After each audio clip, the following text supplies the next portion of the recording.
नाही, ठेकेदाराला काम मिळालंच पाहिजे. पनवेल महापालिकेत कोट्यवधी रुपयांची कामे निघत असली तरी स्थानिक लहान ठेकेदारांना संधी मिळत नसल्याचा मुद्दा नगरसेवक हरेश केणी यांनी महासभेत उपस्थित केला होता. काही ठराविक आणि मोठ्या कंत्राटदारांकडेच कामे जात असून त्यांचा दर्जा समाधानकारक नसल्याचे आरोप त्यांनी केला. या पार्श्वभूमीवर तळोजा येथे स्थानिक ठेकेदारांची बैठक पार पडली. यावेळी विरोधी पक्षनेते अरविंद म्हात्रे, नगरसेवक हरेश केणी, शिवसेनेचे कैलास पाटील, नगरसेवक राम पाटील, तुषार पाटील यांच्यासह मोठ्या संख्येने ठेकेदार उपस्थित होते. मोठ्या कामांचे विभाजन करून ती स्थानिक ठेकेदारांना दिल्यास रोजगार निर्माण होईल आणि कामाचा दर्जाही टिकून राहील असे मत हरेश केणी यांनी मांडले. या प्रश्नावर तोडगा काढण्यासाठी आमदार प्रशांत ठाकूर, महापौर नितीन पाटील आणि आयुक्तांची लवकरच भेट घेण्याचे आश्वासन विरोधी पक्षनेते अरविंद म्हात्रे यांनी ठेकेदारांना दिले. याबाबत सकारात्मक तोडगा न निघाल्यास आंदोलनाचा इशाराही अरविंद म्हात्रे यांनी दिला. मागच्या पनवेल महापालिकेच्या महासभेमध्ये ह्या पावसाळी साफसफाईचा विषय आला होता. त्यावेळी बरेच आमचे सन्माननीय नगरसेवक आहे त्यांनी त्या ठिकाणी मुद्दा विषय केला की आपण करोडो रुपयाची कामे काढतो परंतु काम चांगल्या दर्जाचं होत नाही. त्यावेळी अरविंद शेठ, आमचे विरोधी पक्षनेते अरविंद शेठ आणि मी त्या ठिकाणी प्रश्न उपस्थित केला की हीच कामे आमचे स्थानिक त्यावेळेचे ठेकेदार काम करत होते. म्हणजे सिडको होती, स्वर्गीय दिबा पाटील साहेब यांच्या कृपेने त्या ठिकाणी आम्हाला एटूच्या माध्यमातून तिथल्या स्थानिक प्रकल्पग्रस्त ठेकेदारांना कामं मिळत होती आणि ती कामे म्हणजे 3-3 लाखाची होती परंतु एक चांगल्या दर्जाची कामे होत होती. त्यावेळी तो ठेकेदार जर त्याला माणसं नाही मिळाली तर त्यावेळी मी सांगला की त्या ठिकाणी तो ठेकेदार स्वतः हातात फावडा घमेल हातात घेऊन ती कामं एक चांगल्या दर्जाची करत होती. पण आज महापालिकेत अरविंद शेट्टी त्यावेळी सांगितलं की 70 ते 80 कोटी म्हणजे 10 वर्षाच्या कालखंडात 70 ते 80 कोटी महापालिकेचे या कामासाठी खर्च झाले पण कामाचा दर्जा काम क्वालिटीमध्ये झालेला नाही. पण तीच परिस्थिती आमचे जे स्थानिक प्रकल्पग्रस्त ठेकेदार होते चांगल्या दर्जाचे काम करत होते आणि आज अशी परिस्थिती झाली की महापालिकेत मोठीच कामं आज नियमपालिकेत नियम केला की मोठी टेंडर काढायचे त्यामुळे कामाचा दर्जा राखला जातो. परंतु आज त्या महासभेत प्रत्येक नगरसेवक तिथे सन्माननीय नगरसेवक बोलत काम चांगल्या दर्जाचं होत नाही. मग याचाच अर्थ आमची जे ठेकेदार होते ते काम चांगल्या दर्जाची करत होते परंतु त्यांना या ठिकाणी कामही मिळत नाही. मग ते कामही क्वालिटी पण राखली जात नाही आणि आमचा जो स्थानिक ठेकेदार आहे त्याला आज उपासमारीची वेळ आली. त्या विषया अनुसरून ही बातमी बनल्यानंतर आमचे आज सर्व इथले स्थानिक ठेकेदार या ठिकाणी आमच्या तळोजा फेस 2 ठिकाणी उपस्थित राहिले आणि त्या ठिकाणी अरविंदजी म्हात्रे आणि मला या ठिकाणी बोलवलं की आपण याच्यावर कुठेतरी परत एकदा आवाज उठवूया, आम्ही तुमच्या बरोबर आहे. तर आम्ही या आजच्या या सभेत ठरला की आपण सर्वांना एकत्र येऊ, या ठिकाणी पक्ष भेद विसरून आपण सर्व एकत्र येऊ.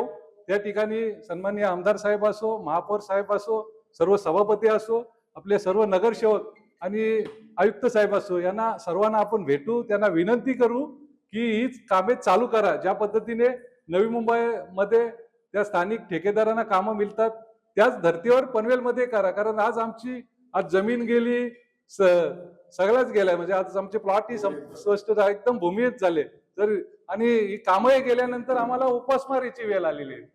मग अशा परिस्थितीत आम्ही करायचं काय म्हणून आम्ही या ठिकाणी एकत्र आल्याने निर्णय घेतला की आपण सर्वांना मिळून सर्वांना भेटू, सर्व नेत्यांना, सर्व पक्षीय नेत्यांना भेटू, सर्व सन्माननीय नगरसेवकांना भेटू आणि आपली जे मागण्या आहेत त्या ठिकाणी त्यांना त्यांच्या ठिकाणी मांडू. त्याही ह्या आम्हाला सहकार्य करावं अशी सर्वांची भूमिका आहे. नाहीच केला तर आम्ही संघर्ष करू आणि हा संघर्ष केला तर नक्कीच आम्ही त्यांच्या पाठीशी उभे राहू. आपण पाहिलं असेल का 1 तारखेला जी महासभा झाली आमची एप्रिलच्या, त्या महासभेमध्ये आमचे मित्र नगरसेवक हरीशजी केणी साहेब यांनी स्थानिकांना रोजगार मिळावा या उद्देशाने हा विषय घेतला होता आणि या विषयावर चर्चा करत असताना आम्ही महासभेमध्ये एकच विनंती केली आणि सांगितलं, आमचं मत सांगितलं का 22 कोटीचं काम आपण गटर साफ करण्यासाठी, साफसफाईसाठी घालवणार आहोत 2 वर्षासाठी आणि 1 वर्षाला 11 कोटी रुपये आपला खर्च आहे. तर हे स्थानिक आमचे जे प्रकल्पग्रस्त आहेत, प्रकल्पग्रस्त बरोबर मी सांगितलं बेरोजगार, सुशिक्षित बेरोजगार आहेत का, त्याही शिक्षण देऊन सुशिक्षित बेरोजगार मिळाले, त्यांना फर्स्ट एक्सपिरियन्स मिळत असतो का काम केलेला आणि मग त्याचा अनुभवाचा दाखला त्यांना मोठे कामं घेण्यामध्ये मिळत असतो. हा उद्देश ठेवून मी त्यांना सांगितलं का त्यांना सुद्धा आपण याच्यामध्ये प्राधान्य देऊन त्यांना सुद्धा याच्यामध्ये आपण समाविष्ट करायला पाहिजे. आज प्रकल्पग्रस्त आपण नोकरी लावू शकतो का, स्थानिकांना नोकरी लावू शकतो का, तर नाही. का लावू शकत नाही? काही काही शिक्षणाचा प्रॉब्लेम असतो, काही कलाकार असतात, काही मिस्त्री म्हणून काम करत असतात, काही रंगरोटी म्हणून काम करत असतात. याला काय शिक्षण पाहिजे असं नाहीये. त्या पद्धतीने पूर्वीपासून सिडकोमध्ये एक परंपरा होती एटूच्या म्हणून, का सिडकोमध्ये ते कामं दिली जात असायची. 10% सिडको प्रत्येक नोडमध्ये खर्च करत होती आणि या खर्चाप्रमाणे सिडको त्या स्थानिकांना बेरोजगार होऊ नये म्हणून एक त्यावेळी दिवा पाटील साहेबांच्या संघर्षामुळे हे त्यापासून चालू केलेली परंपरा होती. आणि आज जर आपण पाहिले 29 गावं ही पनवेल महानगरपालिकेमध्ये 2016 पासून समाविष्ट झालेली आहेत आणि त्या समाविष्ट झाल्यापासून त्या गावातल्या लोकांना कधीही रोजगार मिळाला नाही, त्यांना आपण नोकरीला घेतलं गेलो. या उद्देश ठेवून आम्ही महासभेमध्ये विषय घेतलं. तसेच आता या सर्व ठेकेदार आलेले आहेत, यांना विनंती सुद्धा आम्ही केली का ते माझ्याकडे विनंती केली का तुम्ही जो पुढाकार घेतलेला हरीश केनी साहेबांनी, तुम्ही जो महासभेमध्ये पुढाकार घेतलेला आहे त्याच्यामध्ये न्याय आम्हाला लोकांना द्यावा म्हणून. तर आम्ही त्यांना सांगितलं महापौरांना आपण विनंती करू, स्थानिक आमदार प्रशांतजी ठाकूर साहेब यांना आपण विनंती करू, पुन्हा आपण आयुक्त साहेबांना विनंती करू का तुमच्या याच्यामध्ये राईट्स मध्ये 50 लाखाची पॉवर आहे, त्याचा वापर करा आणि या स्थानिकांना कुठेतरी बेरोजगारामधून काढा. अशा पद्धतीने सर्वांना एकत्र येऊन, ज्या कोणत्याही पक्षाचं असं नाहीये का हा एका पक्षाचा व्यक्ती ठेकेदार आहे, अजिबात त्याच्यामध्ये आम्ही भेदभाव करायचा नाही म्हणून सांगितलं.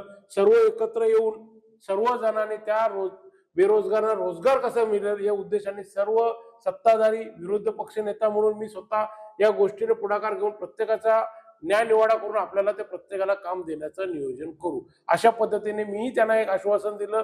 आपण आयुक्तांकडे भेटून जर याला निर्णय दिला नाही तर आम्ही हे तुम्हाला आजच्या न्यूजद्वारे सांगतो का मोठं आंदोलन हे महानगरपालिकेवर केलं जाईल किंवा महासभेवर केलं जाईल आणि याची चीड फार मोठ्या प्रमाणात महानगरपालिकेचे जे मोठे ठेकेदार म्हणून त्यांना मिळालं पाहिजे काम, त्यासाठी कंडिशन टाकले जातात. जाणून त्यालाच हरीजी बोलल्याप्रमाणे का XYZ व्यक्तीलाच मिळाला पाहिजे, त्यासाठी त्या कंडिशन टाकल्या जातात आणि त्यांना ते कामं दिली जातात. त्या कामावर परिणाम 100% केला जाईल.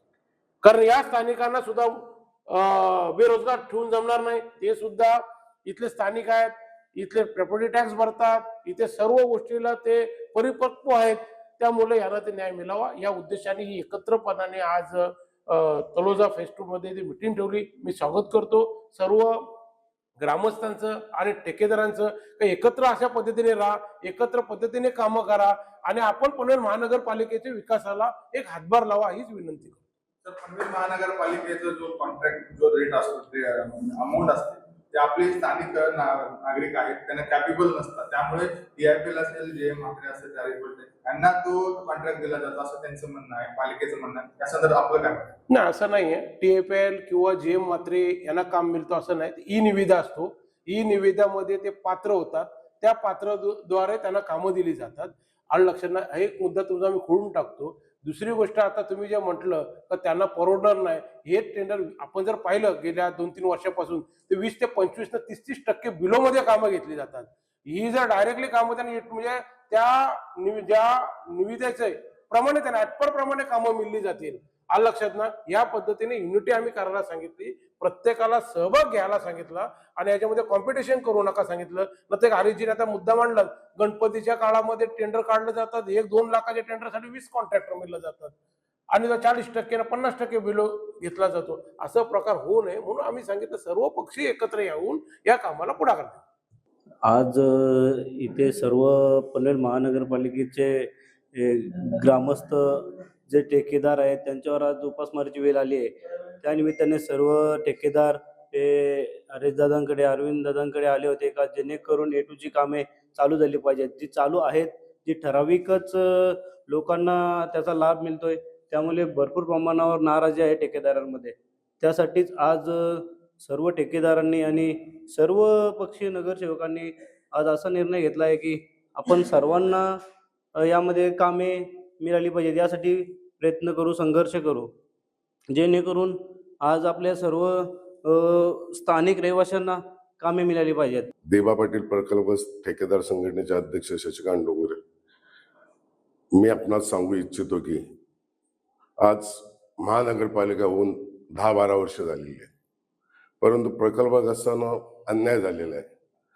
प्रकल्पग्रस्त जे सिडकोमध्ये कामं करत होते त्यांना सिडकोमधून सर्व कामं महानगरपालिकेत गेली.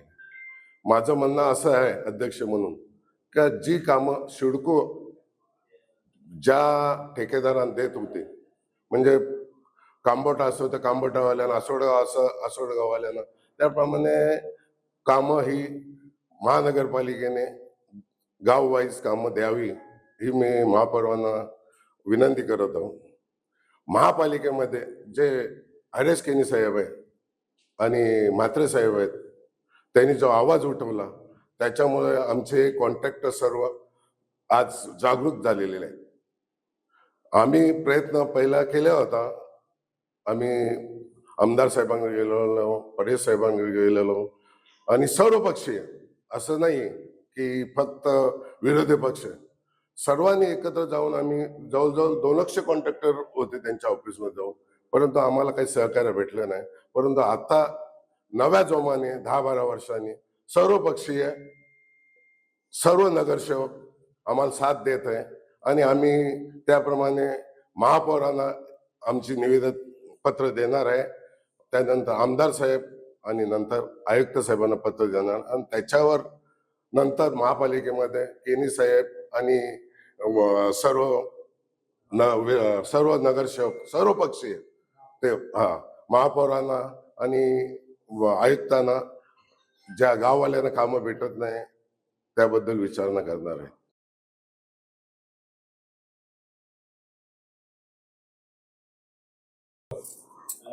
आज मी जीवनबाई गायकवाड, स्थानिक प्रकल्पग्रस्त कॉन्ट्रॅक्टर आहे. आज स्थानिक प्रकल्प संघर्षाच्या निमित्ताने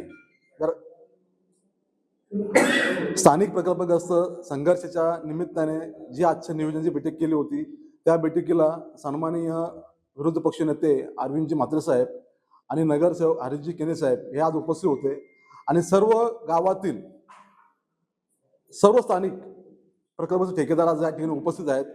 त्यामध्ये आमचे नेते नगरसेवक काका शेलके, कैलासजी पाटील, गोपालजी भगत, तसेच शशीश्री डोंगरे साहेब आणि सर्वच आमचे संदेश गायकवाड, सुभाष गायकवाड, विनोद गायकवाड, या ठिकाणी सर्वच आज आमच्या या ठिकाणी लोक उपस्थित आहेत. महत्वाची भूमिका अशी आहे की आज महापालिका होऊन एक 10 वर्ष होऊन गेली, 10 ते 12 वर्ष होऊन गेली, पण स्थानिकांना इथं कुठला प्रकारचा उदरनिर्वाह किंवा रोजगार भेटला नाही. आणि रोजगार भेटत नसल्यामुळे आज स्थानिकांमध्ये, त्यांच्या मनामध्ये या महापालिकेविरोधात एक संघर्ष पेटलेला आहे की हा अन्याय आमच्यावरती का. कारण नवी मुंबईमध्ये जर महापालिका तुम्हाला सहकार्य करत असेल, तिथले नेते तुम्हाला सहकार्य करत असतील, तर नगरसेवक तुम्हाला सहकार्य करत असतील आणि स्थानिकांच्या उदरनिर्वाहाचा तिथं प्रश्न मिटत असेल, तर पनवेल महापालिकेत का हा विषय थांबलेला आहे? याला जबाबदार कोण? या जबाबदारीचं कारण कोण? आता हे कारण शोधत असताना तर आम्हाला हे कळलेलं आहे की बाबा इथे आता जर तरची गोष्ट नाही आहे, इथं संघर्षाची गोष्ट आहे. संघर्ष केल्याशिवाय आम्हाला भेटणार नाही. आमची जुनी जी टीम होती, आपले डोंगरे साहेबांच्या माध्यमातून, गोपाल साहेबांच्या माध्यमातून ते काही ठिकाणी गेले, पण त्यांना निगेटिव्ह भूमिका भेटलेली आहे. पण आता ही निगेटिव्ह भूमिका जर भेटत असेल तर आम्हाला रस्त्यावर उतरणे गरजेचं आहे. वेळ प्रसंग पडला, आज आम्ही त्यांचा आभार मानतो की महासभेमध्ये हरीशजी केनी साहेबांनी विषय घेतला आणि त्या विषयामुळे आज हा सगळा प्रवाह या ठिकाणी उभा राहिलेला आहे. तर हा प्रवाह उभा राहत असताना इथे लोकांना कामं नाही आहेत आणि कामं काय, आम्ही आमचा हक्क मागतो ना. अरे आम्ही आमच्या इथं स्थानिक प्रॉपर्टी टॅक्स भरतोय, आमच्या जमिनी दिलेल्या आहेत आणि जमिनी देऊन पण तुम्ही आमच्यावर अन्याय करता. मग हा अन्याय आम्ही सहन करणार नाही. म्हणून येणाऱ्या काळामध्ये जर या लोकांनी जे पॉवर आहेत, आयुक्त साहेबांना जी पॉवर आहे, 50 लाखाच्या आतमध्ये जी पॉवर आहे, त्या पॉवरच्या अनुषंगाने तुम्ही आम्हाला काय कामं देऊ शकतात, स्थानिक लेवल पातळीवर काय कामं देऊ शकतात, काय टक्केवारीप्रमाणे जे कामं देऊ शकतात, ते आम्ही घ्यायला कॅपेबल आहोत आणि आम्ही करायला कॅपेबल आहोत. कुठल्याही प्रकारचं चुकीचं काम आमच्याने होणार नाही. याच्यावर तुमचे इंजिनियर आहेत ना, तुम्ही कामच देणार नाही आणि तुम्ही संघर्ष सांगणार की लोक कामच करत नाही. तुम्ही काम द्या, तुमच्या इंजिनिअरने कामाची क्वालिटी चेक करून घ्या, थर्ड पार्टी आमच्यावरती लावा, पण कामात द्या. जर हा कामं आम्हाला दिली नाही तर आम्ही संघर्ष करणार आणि हा संघर्ष रस्त्यावरती उभा राहून करणार. जर प्रेमाने दिलं तर ठीक आहे, तर संघर्षाची लढाई ही चालू राहील.